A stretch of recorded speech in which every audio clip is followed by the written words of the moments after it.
नमस्कार, स्वागत है साहित्यिक झरोका चैनल पर। आज हम करेंगे रीतिकालीन काव्य की उपलब्धियाँ। जो रीतिकाल है उसका समयकाल संवत 1700 से लेकर 1900 तक रहा है और रीतिकाल का जो समय है वो सभी आलोचकों की आलोचना का मुख्य केंद्र रहा है। उसी प्रकार रीतिकालीन जो काव्य है वो भी आलोचकों की वक्र दृष्टि से बच नहीं पाया है और बहुत से आलोचकों ने इस काल में जो काव्य की रचना की गई उसकी काफ़ी बढ़ चढ़कर आलोचना भी की है। तो हम आज उन्हीं आलोचनाओं के बारे में जानेंगे और इसके साथ साथ ये जानने का प्रयास करेंगे कि इस काव्य की क्या क्या उपलब्धियां रही हैं। तो आइए वही प्रयास करते हैं। सबसे पहले हमें जानना होगा कि रीतिकाल के जो आलोचना करने वाले आलोचक हैं वो इसके बारे में क्या क्या कहते हैं। सबसे पहले हम द्विवेदी युग की बात करेंगे। जो द्विवेदी युगीन आलोचक हैं वो कहते हैं कि रीतिकाल को सदाचार विरोधी उन्होंने माना है। वो ये मानते हैं कि जो रीतिकाल है वो सदाचार सद आचरण के विरोधी हैं और नैतिक आधार पर इनका उन्होंने तिरस्कार किया है। अर्थात रीतिकालीन काव्य में नैतिकता का अभाव है, ऐसा द्विवेदी युगीन जो आलोचक है वो मानते हैं। उसके बाद अगर छायावादी युग की बात करें तो जो छायावाद जो है वो क्योंकि सूक्ष्म सौंदर्य का वर्णन या चित्रण इसमें किया गया है तो ये मानते हैं कि जो रीतिकाल है उसमें स्थूल सौंदर्य बोध की हीन भावना का विचार है। यानी जो शारीरिक अंगों का सौंदर्य है स्थूल, उसका यहाँ पर वर्णन किया गया है, सूक्ष्म सौंदर्य का यहाँ अभाव है। जो प्रगतिवादी आलोचक या विचारधारक हैं वो विचारक क्या मानते हैं, ये रीतिकाल को समाज विरोधी मानते हैं और प्रक्रियावादी होने का आरोप इस पर लगाते हैं। अर्थात समाज का विरोध करने वाला समाज विरोधी है, समाज के अनुकूल नहीं है, समाज की व्यवस्था के अनुकूल नहीं है और प्रतिक्रियावादी वो मानते हैं जो प्रगतिवादी हैं। इसके बाद आता है प्रयोगवाद। प्रयोगवाद के जो आलोचक हैं वो इसकी जो रूढ़ विषय वस्तु है और इसकी अभिव्यंजना प्रणाली को एकदम बासी घोषित करते हैं। अर्थात वो इसे जनता में नया उत्साह नया जोश जगाने वाला काव्य नहीं मानते, अपितु ये मानते हैं कि जो उन्होंने विषय वस्तु ली वो रूढ़ है, पहले से ही जो चली आ रही है, कुछ नयापन इसमें नहीं है। जो अभिव्यक्त करने का तरीका है वो भी बिल्कुल बासी और पुराना है, अर्थात नएपन का इसमें अभाव है, ऐसा प्रयोगवादी आलोचक मानते हैं। तो ये अलग अलग समय काल जो है आधुनिक समय काल यहाँ पर लिया है। जो आधुनिक युग है जैसे द्विवेदी युग है, छायावादी युग है, प्रगतिवादी और प्रयोगवादी, इनसे पहले का रहा जो रीतिकाल है उसमें क्या क्या कमियां उन्होंने ढूंढी है इस काल के आलोचकों ने, उसको बताने का मैंने यहाँ पर प्रयास किया है। तो अब आइए आगे जानते हैं। अब हम बात करते हैं रीतिकाल की उपलब्धियों की। देखिए रीतिकाल में जो उपलब्धियां रही उसके अगर हम ध्यान दें तो सबसे पहले हम इसे कहेंगे सरसता का काव्य। मैंने इन बातों को यहाँ पर आपको अलग अलग पॉइंटों और बिंदुओं के माध्यम से समझाने का प्रयास किया है। देखिए सबसे पहले तो है सरसता का काव्य। अगर हम रीतिकालीन काव्य की बात करें तो ना तो इसमें जीवन की उदात्त साधना है जैसा कि भक्ति काल में हुआ और ना ही इन्होंने सिद्धियों के निरूपण का प्रयास किया है। माना कि जीवन की जो वास्तविक गति है वो धैर्य और प्रबुद्ध गति से निरंतर आगे बढ़ने में ही है। अर्थात इसी में जीवन की सच्चाई है कि जीवन धैर्य से और संपूर्ण ज्ञान के साथ वो आगे बढ़ता रहे। लेकिन जीवन मार्ग में कहीं ना कहीं कुछ पल कुछ क्षण ऐसे भी होने चाहिए जब हमें कुछ क्षण के लिए रुकना चाहिए, आनंद लेना चाहिए या विश्राम करना चाहिए, क्योंकि उसका अपना एक अलग विशेष महत्व है। और रीतिकाल के कवियों ने शायद इसी प्रकार की सरसता का प्रयोग अपने काव्य में किया है, क्योंकि लंबे समय से चला आ रहा जो काव्य था, जो ज्ञानवर्धक काव्य था, उसमें कुछ पल के लिए विश्राम की आवश्यकता थी और वो विश्राम किसने दिया? रीतिकालीन कवियों ने। ये क्यों जरूरी था? क्योंकि तत्कालीन जो परिस्थितियां थी ऐसे में सरस काव्य की रचना द्वारा इन कवियों ने अपने तरीके से समाज का उपकार कार्य करने का प्रयास किया है। यानी जो तत्कालीन परिस्थितियां थी वो इतनी शांतिपूर्ण नहीं थी कि सभी जो लोग हैं वो अपना शांति से जीवन व्यतीत कर सके, बल्कि उनके जीवन में ऐसी कटुता थी या इस प्रकार की परिस्थितियां थी कि उनके जीवन में दुख, पीड़ा, इस प्रकार के विचार या इस प्रकार के भाव उनके मन में थे, और उन भावों को शांत करने के लिए या उनसे मुक्ति दिलवाने के लिए ऐसे काव्य की आवश्यकता थी जो सरस हो, जो उनके लिए सहज हो।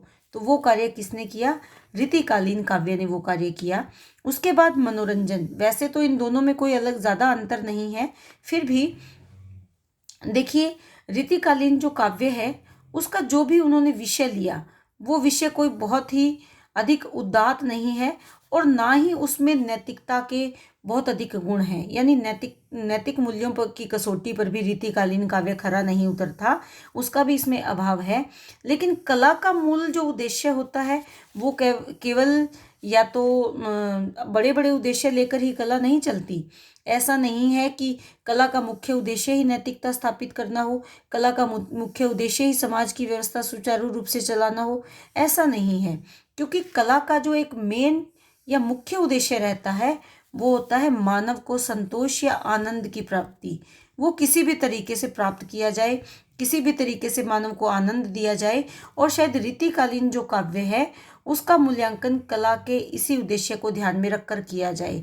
अर्थात रीतिकाल का मुख्य उद्देश्य केवल जो नीति रीति है उनका पालन करना नहीं, जनता का या उस समय जिनको आवश्यकता थी उनका मनोरंजन करना भी रहा है। तो यहाँ पर रीतिकालीन जो काव्य की हम आलोचना करते हैं या उसका समीक्षा करते हैं, तो वहाँ पर हमें केवल कला के इसी उद्देश्य को ध्यान में रखकर ही हमें इसका मूल्यांकन करना चाहिए। देखिए वैसे देखा जाए तो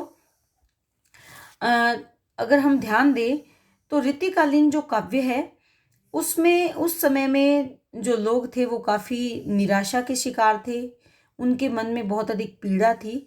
ऐसे में उनको संतोष देना रीतिकालीन कवियों का कर्तव्य है। और अपने शुद्ध रूप में जो रीतिकालीन कविता है वो न तो राजाओं और सैनिकों को उत्साहित करने का साधन थी, और न ही धार्मिक प्रचार प्रसार करना जैसे भक्ति का माध्यम भी, न ही समाज के सुधार के लिए, न ही राजनीति की सुधार की परिचायिका है, बल्कि इस काल का जो काव्य है वो अपने आप में एक स्वतंत्र महत्व रखता है। अर्थात जैसे कि किसी ने भक्ति के प्रचार प्रसार के लिए काव्य की रचना की, किसी ने धर्म के प्रचार प्रसार के लिए काव्य की रचना की, किसी ने समाज सुधार के लिए काव्य की रचना की, या किसी ने राजनीति में बदलाव के लिए अपने काव्य की रचना की, लेकिन रीतिकालीन जो कविता है वो इन सब से दूर रही। तो यहाँ पर मुख्य तौर पर समाज, धर्म, राजनीति, ये आप ध्यान रखें, राजनीति, इन सब में या भक्ति, इन सब का प्रचार प्रसार करना, इसमें सुधार करना या इनकी व्यवस्था सुचारू रूप से स्थापित करना, ये रीतिकालीन कवियों का मुख्य उद्देश्य नहीं है, बल्कि उनका मुख्य उद्देश्य क्या है? मनोरंजन। तो यहाँ पर ये ध्यान दें कि जब भी रीतिकालीन काव्य की समीक्षा की जाए तब हमें इस बात को, इस उद्देश्य को जरूर ध्यान में रखना चाहिए। उसके बाद है छंदों का प्रयोग। देखिए वैसे तो रीतिकाल में, काल से पहले भी छंदों का प्रयोग होता रहा है, लेकिन रीतिकालीन काव्य में जिन छंदों का प्रयोग अधिक किया गया वो थे सवैया और कवित। इन छंदों का प्रयोग अधिक किया गया, कवित और सवैया की, ये दोनों ही छंद यहाँ पर प्रधान थे। और ऐसा नहीं है कि ये दोनों ही छंद अपनी बंधी हुई लय पर ही चलते रहे, बल्कि रीतिकालीन कवियों ने इन छंदों में भी हल्का फुल्का बदलाव करने की कोशिश की। इसी कारण उनका जो संगीत है वो कोमल, उनकी जो संगीत के प्रति जो कोमल रुचि है उसका परिचय देता है, क्योंकि उन्होंने स्वैया और कवित्व में भी हल्का फुल्का परिवर्तन किया और अपने काव्य में और अधिक कोमलता लाने का प्रयास उन्होंने किया। तो इस समय में छंदों का जो विशेष तौर पर प्रयोग हुआ वो कवित और सवैया का हुआ। यहाँ पर अगर हम भाषा की भी बात कर सकते हैं, मैंने यहाँ पॉइंट डाला नहीं है, भाषा। देखिए अगर भाषा की बात करें तो यहाँ जिस भाषा का प्रयोग किया गया रीतिकाल में वो मुख्य तौर पर ब्रज भाषा है। ब्रज भाषा यहाँ किसी रीति नीति व्याकरण से संबंधित भाषा नहीं है। अपने आचार्य को प्रदर्शित करने के लिए ही भाषा का विशेष रूप से प्रयोग इन कवियों ने नहीं किया, अपितु अपने मन के भावों को व्यक्त करने के लिए जो जनसाधारण की भाषा थी उस ब्रज भाषा का इन्होंने प्रयोग किया ताकि जो काव्य है वो लोगों को सरलता से आसानी से समझ में आ सके। फिर है अभिव्यंजना शक्ति। देखिए, अभिव्यंजना शक्ति की अगर बात करें तो जैसा रीतिकालीन काव्य से पहले के जो कवि हुए हैं उन्होंने जो अलंकार सामग्री की विविधता का प्रयोग किया, जैसे सूर और तुलसीदास ने, वैसा सूक्ष्म प्रयोग तो इन्होंने नहीं किया, लेकिन फिर भी अलंकारों की दृष्टि से जो रीतिकालीन काव्य है ये अपना एक अलग वैभव रखता है। यहाँ पर बहुत ज़्यादा विविधता का तो अभाव है, लेकिन जिन भी उपमान और प्रतीकों का उन्होंने प्रयोग किया है, उपमान और जो प्रतीक इन्होंने लिए हैं वो अपने आप में अनोखे हैं। इसी के कारण रीतिकालीन काव्य की जो अभिव्यंजना शक्ति है वो भी अपने आप में अनोखी है या अपना एक अलग सौंदर्य रखती है। इसमें ये ध्यान देने की बात है कि यहाँ बहुत अधिक सूक्ष्म वर्णन नहीं हुआ, लेकिन फिर भी जो वर्णन हुआ है वो अपने आप में इस काव्य को एक अलग पहचान दिलाता है। उसके बाद है मुक्तक काव्य परंपरा। देखिए, रीतिकालीन काव्य से पहले महाकाव्य, प्रबंध काव्य ये सब लिखे जा रहे थे, भक्ति काल में जो काव्य रचना की जा रही थी, लेकिन जो रीतिकालीन काव्य है वो मुख्य तौर पर मुक्तक काव्य परंपरा पर आधारित है। और ऐसी काव्य परंपरा ना तो शायद पहले कभी हुई और ना ही इस काव्य में बाद में ऐसा कोई समय आया जब इस प्रकार के काव्य की रचना की गई हो, क्योंकि इस समय में जो मुक्तक काव्य लिखे गए, अर्थात ये मुक्त है, बंधन से मुक्त है।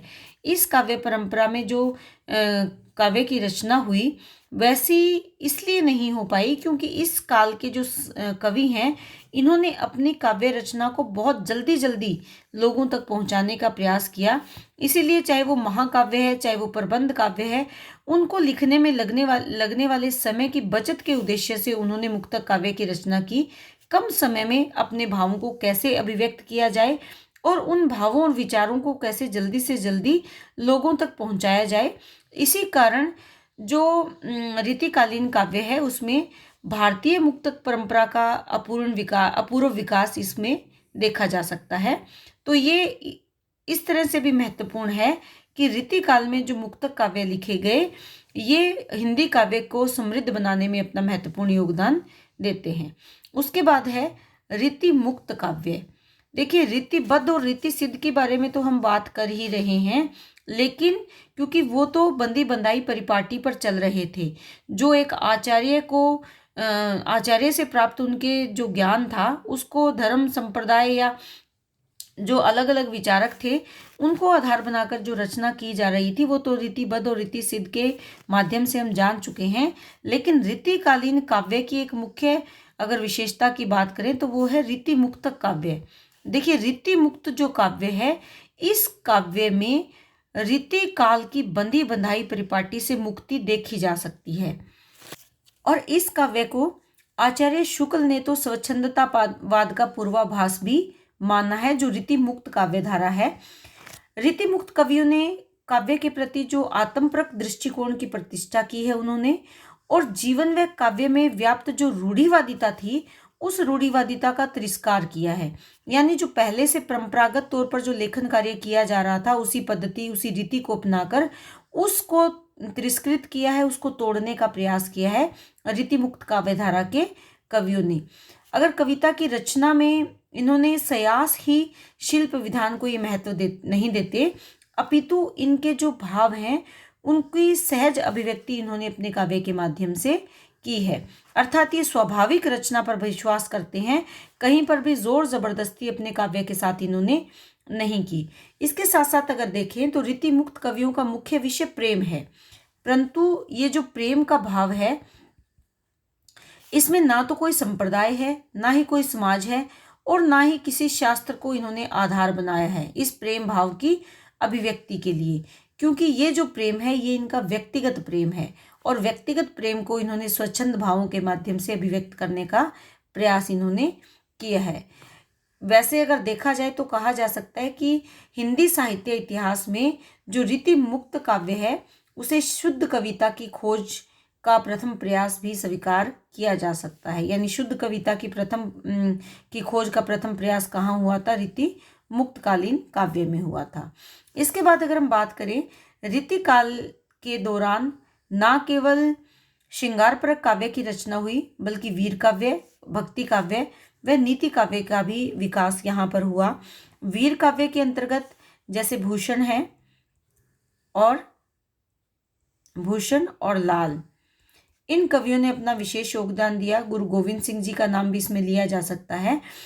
इस काव्य में जो प्रवृत्तियों को अगर हम देखें तो इसमें राष्ट्रीयता और जातीय अभिमान के साथ साथ वीर भावना का जो संबंध स्थापित करने का प्रयास इन्होंने किया है, वो अपने आप में एक नए आयाम प्रदान करता है इस काव्य को। क्योंकि इससे पहले जो काव्य रचनाएं की गई थी जिसमें कि वीरता का भाव तो था, लेकिन वो वीरता का भाव केवल और केवल या तो देवी देवताओं के प्रति व्यक्त किया गया था, देवताओं की वीरता का बखान किया गया था, या अपने आश्रयदाताओं की वीरता का बखान किया गया था। लेकिन भूषण, कवि लाल और इसके साथ साथ गुरु गोविंद सिंह ने जिस वीरता के भाव का अपने काव्य के माध्यम से अभिव्यक्त किया है, वो राष्ट्रीय और जातीय अभिमान के आधार पर उन्होंने किया है। तो ये अपने आप में एक अलग पहचान देता है रीतिकालीन काव्य को। उसके बाद है भक्ति काव्य। देखिए, इस समय में जो भक्ति काव्य हुआ वो भक्तिकालीन काव्य से थोड़ा अलग है, क्योंकि यहाँ जो मथुरा की भक्ति थी उसका विस्तार कृष्ण काव्य की सीमाओं से निकलकर राम काव्य में आ गया था, और राम काव्य में भी रसिक भावना का समावेश हो गया था। जबकि राम का भक्ति काल में जो वर्णन है वो मर्यादा पुरुषोत्तम के रूप में है, मर्यादा पुरुषोत्तम राम के रूप में है। लेकिन रीति काल में जो राम काव्य धारा है वो रसिक भावना से प्रभावित हो गई थी। यहाँ पर गेय पदों के माध्यम से इनकी लीलाओं की रचना की गई है रीतिकालीन काव्य में। तो ये आप ध्यान में रखेंगे। इसके बाद अगर नीति काव्य की बात करें तो जो वृंद और इसके साथ साथ गिरधर कवि राय इन्होंने नीतिपरक काव्य की रचना की है, जहाँ पर ये सदाचार, आचरण, अच्छे समाज की बातें करते हैं। अपनी नीतियों के माध्यम से, अपने दोहों के माध्यम से अपने विचार ये व्यक्त करते हैं ताकि समाज में अच्छी नीति के माध्यम से एक सुंदर समाज की रचना की जा सके। तो ये विषय की विविधता है जो रीतिकालीन काव्य में देखी जा सकती है। उसके बाद है गद्य रचना। देखिए, पद्य रचना तो हो ही रही थी, लेकिन रीतिकालीन काव्य में गद्य रचनाओं का भी प्रारंभ हुआ। यहाँ पर जो महाभारत काव्य जो संस्कृत का था, उस महाभारत के महाकाव्य का यहाँ अनुवाद किया गया। किसमें? दोहा और चौपाइयों में। ये किसने किया था? सबल सिंह चौहान ने किया था। आप ध्यान में रखिएगा, सबल सिंह चौहान इन्होंने महाभारत का अनुवाद किया था दोहा और चौपाई को मिलाकर। इनके माध्यम से इसका अनुवाद गद्य में किया था सबल सिंह चौहान ने। तो ये रीतिकालीन काव्य की जो मुख्य बिंदु है वो मैंने यहाँ पर बताने का प्रयास किया है। और ये जो मुख्य बिंदु है, इनके माध्यम से हम समझ सकते हैं कि रीतिकालीन जो काव्य है वो माना कि आलोचना का विषय रहा है आलोचकों के द्वारा, लेकिन फिर भी इस काल में लिखे गए साहित्य की अपनी एक विशेष उपलब्धि है, इस काव्य की अपनी एक विशेष उपलब्धि है। और इन कविताओं में जो भाव उन्होंने शामिल किए वो तत्कालीन परिस्थितियों के अनुकूल थे। इसीलिए हिंदी साहित्य में रीतिकालीन काव्य साहित्य अपना विशेष स्थान रखता है। उम्मीद करती हूँ कि आप इसे अच्छे से समझ पा रहे हैं जो मैं यहाँ समझाने का प्रयास कर रही हूँ। ये हमारा प्रश्न था, रीतिकालीन काव्य की उपलब्धियाँ। तो रीतिकालीन काव्य की उपलब्धियाँ या रीतिकालीन काव्य की विशेषताएं आपको एक साथ इकट्ठी नहीं करनी है, अलग अलग बातें हैं। थोड़ा समझने का प्रयास करेंगे तो आप इसे अच्छे से समझ पाएंगे। बहुत बहुत धन्यवाद।